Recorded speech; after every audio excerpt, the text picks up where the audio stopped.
I can't carry your shame, can't carry what you've said by protecting the integrity of the family, you know, because there's a few family members in the family that have done this.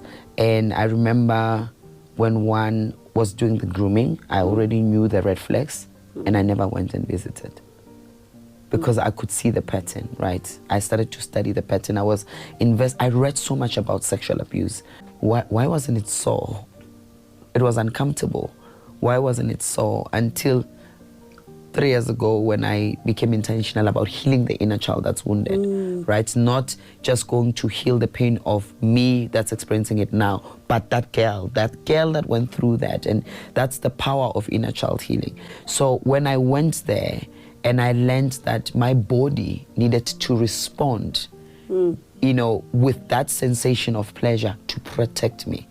Because just because your body is responding doesn't mean you've consented. And this is what we see even in adult violations, in marriages and relationships, where somebody says, no, Mara, you wanted it, Mus, you came, you orgasmed.